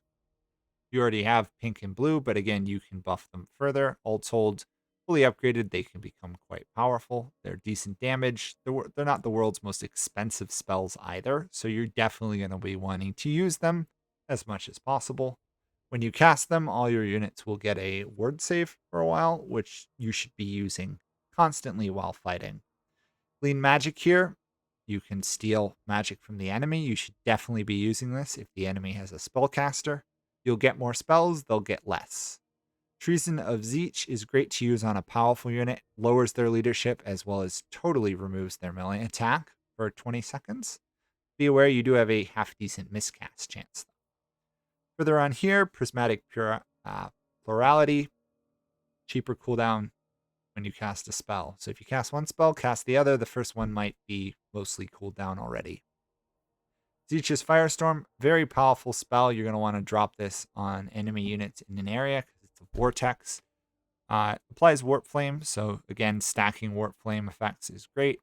Infernal Gateway is again another vortex. The big difference here is that this one is magic. This one has Warp Fire. This one also... Whoops, I think my game crashed again. Okay, we're back. Like the 5th time it's crashed on me during the making of all these guide videos. The new patch is unstable. The difference here, Infernal Gateway is armor piercing, whereas this one provides more Warp Flame rather than armor. And you definitely want to get all these magic reserves cast stuff as this faction because you're all about the spells, and Vile here is really good with that. Now, he also has access to a yellow line, which is kind of unusual for a spellcaster. It's definitely worth snagging the ones that give him attack, defense, and armor here, making him that much tankier. Since he can fight decently well, there's no reason not to build him into that. Just get the spell stuff first. He's a pretty powerful spellcaster. Now, up at the top here, you have Sword and Sorcery. Gives him Warp Flame attacks. So if he attacks somebody, then hits them with a spell, they take damage. A Warp Flame spell, they'll take more damage. Or vice versa. Blast them with a spell before charging in, they'll also take more damage. It's quite cool, as well as buffing his barrier by 200 points. Okay. Further on, Twist of Fate. This is kind of interesting. You get this Paragon of Change, which buffs your allies in an area, will replenish their barrier. So long as you're standing around allies while fighting, they will be regenerating their barrier, which is quite cool. You pull them out even for a second, they're going to get their barrier back super fast, and then you throw them in again. As well as giving casualty replenishment for your Forsaken and Spawn. The Spawn of Zeech is actually kind of interesting because it has a barrier, so in some ways it's tankier than some of the others, especially if you throw it in, pull it out, as well as a decreased upkeep. Means use Forsaken and well as Spawn, more than you'd expect. Mind Wipe, access to more Changing of the Ways stuff, as well as decreased cost on Treason of Zeech. All told, you can get it nice and cheap. It's worth using when you can. Pawns of Fortune, requesting an army from either your subjects or allies is cheaper, as well as better relations with the demonic factions, and souls gained from owned casualties. This is an effect of this faction. As they lose units, they get souls, meaning you can get a lot of souls from just building armies, sending them out, having them die than you'd expect. They still get more for winning battles consistently, but it's nice that you gain them from casualties as well. Further on, mine all mine, you're going to get more magic items as well as loot. Goes along with your whole magic theme. And if you try and use your heroes to steal research, you'll steal more. Honestly, though, it's not worth. You're already going to get a lot of research bonuses as this faction. Master of Misrule, more demon. You'll get the demonic trait, more Zeech demonic authority, as well as Winds of Change, which will give you a much lower miscast chance if you activate it before casting spells, as well as recharge your magic sooner. He also gets Voice of Dark Gods, buffing his leadership. Remember to take Dominating Presence reasonably early on for the XP gain. Hearts of Iron, good vigor reduction, can be useful, especially if you're using the Cav. And Invulnerable through Change makes him pretty decently tanky versus range attacks. Now, he's got one quest it's worth doing here. You get Vessel of Chaos, which basically when you cast, you heal your barrier, meaning he wants to fight, lose some of his barrier, retreat, cast spell, which will regen his barrier faster, and then you charge in again. More authority of Zeech. Changing of the Ways becomes cheap for draining magic. This is great because it can really ruin the enemy's spellcaster's day. And you get a nice little ward save, as well as a cooldown, a Winds of Magic cost on your Lore of Zeech, allowing you to cast more spells. All told, probably one of the better spellcasters in the game. You get a lot of ways to regain magic and a lot of other bonuses. Let's look at the faction traits here. So your vassals have barrier hit points, which is kind of nice, makes their armies tankier, and they spread your corruption, which is kind of handy. The big benefits here, though, outside of it, is that you gain access to Changing of the Ways. You get a benefit for having high winds of magic, and any battle casualties you convert into souls or a portion of it. Again, that gets buffed by a skill, meaning losing your own units as this faction is not the end of the world. The downside is, unless you have a lot of cheap, useless marauders in your army, you'll be losing good units, which then you have to build up and promote again. And has access to the Zeech teleport stance. So by using Winds of Magic, you can teleport across impassable terrain, but unfortunately you can't move. It kind of functions like the Underway, but uses magic. It can be handy jumping around Norska here. You can jump over these walls and get some nice little ambushes and sneak attacks. You can sneak up, steal people's forts before they'd expect you to get to them. Now, you gain a bonus from having high winds of magic. You get an additional Zeech authority, as well as a experience gain on all Zeechian units, which is quite handy. Just remember to turn your units into Zeechian units, which you should probably do anyway. If you look at your standard Marauder here, if you convert it into a Marauder of Zeech, there's almost no change in terms of the combat stats, which makes it worth doing, but you do gain a bonus of magic attacks and you get a barrier. All told, it's almost always worth making them a Marauder of Zeech. Just do it like that. And in general, it's a buff, and they're still reasonably cheap to maintain. It's pretty powerful. It's definitely worth doing. Just remember to channel magic here. If you get your reserves low, it will definitely, you want to try and keep that up there, but it also allow you access to more spells and battles. On to the starts. Okay, here we are with Vilitch, or however you say his name, Start. So you're up here, located north of the Empire and Kislev, in the area on the edge of Norska. You're kind of all about fighting Norska and then invading the south, either Kislev, which will be by land, or by the Empire by sea. It's pretty easy to subdue most of Norska. One of your major enemies nearby at the start is the Legion of Chaos, the Build-A-Bear Lord up here. He's honestly worth wiping out if you can. There's no real reason to ally him. It gives you more land and subjects. Be aware that if you expand east, you may run across Valkia to the north. She's not an enemy to you, although you can come to blows, it's better to just non-aggression or ally her. Big threat for you is honestly going to be Costalton down here. Just march around, take him out. He's not particularly hard to destroy in this game mode, so once you do, the Kislev and then the Empire are yours to take. There's really no reason to go elsewhere in the world. Just expand that way. So to start, make sure that you raise your units. I always forget to tell people to do that. Add your hero in here. Ta-da! Win this battle. Go for the replenishment at the first battle here, and then take the altar. Ta-da! Nice and simple. There you go.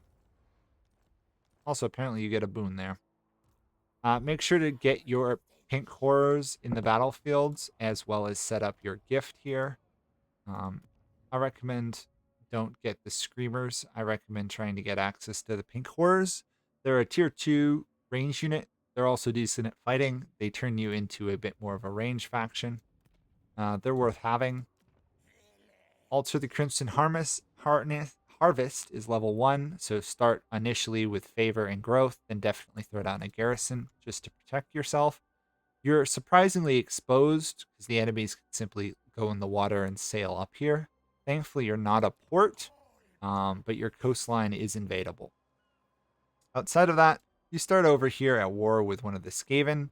Can be worth going over to finish them off, feed your subjects some more of the land, or you could head west here and deal with the demonic prince here, which I kind of recommend you do. Subdue this whole peninsula. You'll have plenty of vassals for your invasion of Kislev. You also have this guy down here. You have Wintertooth of Norska. You can ally him or you can conquer him. It's really up to you. He's not going to be the world's easiest to subdue. There is Crocodroc here if Valkia doesn't get it, which is worth snagging as well. Other than that, you're going to struggle a bit to find dark fortresses. So Prague over here is going to be one of the early targets for your rampage. Afterwards, keep pillaging and fighting them. Don't be afraid of having a core of strong units backed up by a bunch of marauders who die in the battle. That will get you more souls than you would expect, considering you gain souls when you lose units. Also, I just realized I forgot to talk about changing of the ways here, so I'll mention that now because you're going to use it more here than in the Immortal Empires mode. You can see factions' intentions. It costs you souls. You can drain Winds of Magic from a targeted army and add it to your leader. Portion over time, be aware, so you can't just use it gain 40, but you can use it and slowly power you up. Spawnify will give you 3 Chaos Spawns. It's an amazing ability. It's definitely worth using either turn 1 or turn 2 to get those spawn, although you could theoretically wait till you get closer to another battle. Reveal Shroud to see their land. Muddle Mines weakens the enemy's defense, movement, and leadership. Great if you're fighting a superior army to get an ambush. And then finally, Break Alliance. You have to research it, but it can absolutely wreck any defensive alliances. You can break up Cathay, you can break up some of the Empire stuff. It can be very powerful. All told, though, you're pretty much fighting the Empire and Kislev. That's what you do after you secure your initial starting Norska area. I really do recommend killing the Demon Prince. He's just not worth leaving alive, to be honest. He sucks. He's annoying. He can sometimes declares war on you. Focus your tech. Get some of the research bonuses in your Dark Fortress, and then just get the whole tech tree. Why not? Anyway, that's it for the Realm of Chaos. On to the Immortal Empire start, which is a bit more interesting. Okay, here we are as Vilitch, apparently. That's how he says it sometimes if you click on him in Immortal Empires. So you start in a pretty unique location. You start as the most northeastern area in the game. You're north of Cathay, and you're all about fighting Cathay. So first off, subdue your starting area. It's pretty easy. Be aware that you can't just avoid this army because this is a Cathay faction, so you do want to wipe these guys out. Honestly, you should raise units first, but what the heck. We're just going to do this rather quickly. You could theoretically siege it down if you want less casualties, but as I just showed you, you can take it without casualties or actually losing a unit. Definitely get your growth, income building, and now you'll see what's going on. You'll have a subject up here. The key thing to note here is that Iron Storm, which is located over here, is not. Let me just point it out. It's a little bit weird here because this province here, Dragon's Crossroad, is here, but it's not owned by your subject. Whereas Foundry of Bones, which is located in a different area, is, and they do become your vassal. It's pretty obvious what your next goal here is. You either take Dragon's Crossroad, which you can do. Be aware, though, that you're now exposing yourself to counter invasion from anybody along the Grand Bastion. But you definitely want to get Bloodwind Keep here.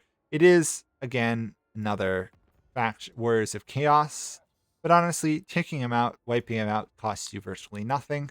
And then you can feed your subject 3, 4 provinces in the area.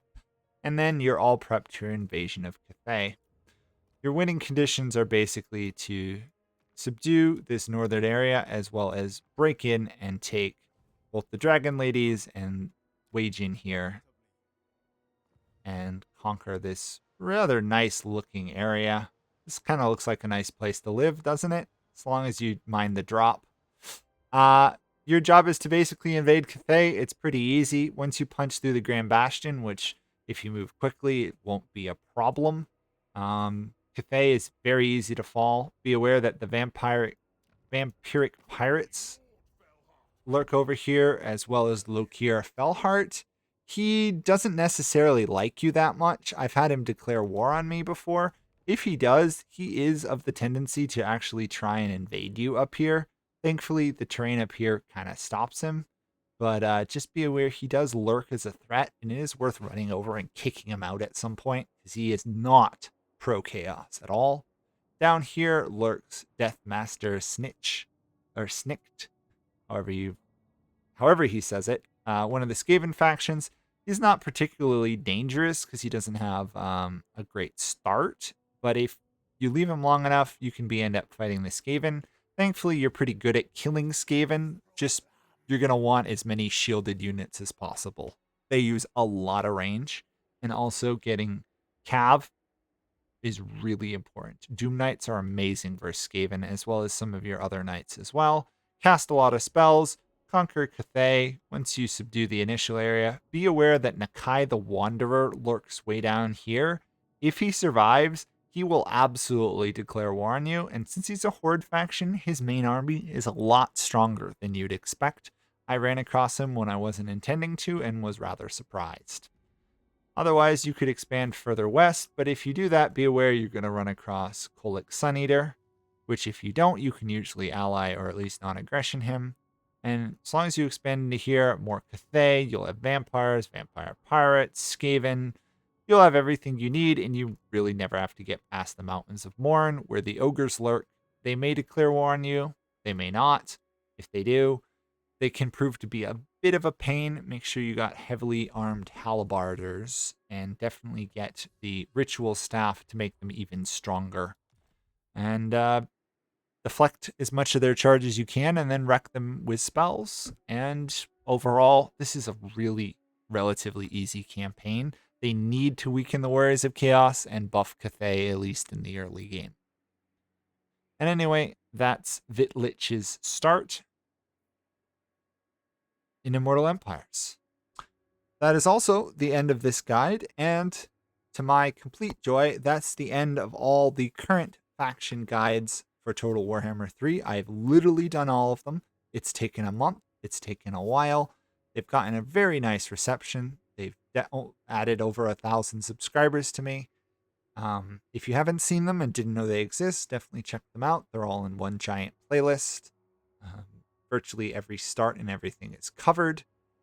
And overall, hopefully you've enjoyed this video. If you did, go watch part 1 if you haven't. But do like, comment, and subscribe. There's a lot of little tips and tricks with these guys I didn't have time to go into, or otherwise we'd be here for another 2 hours. And I hope to see you all in another guide, video, let's play, or live stream. See you guys all then. Bye for now.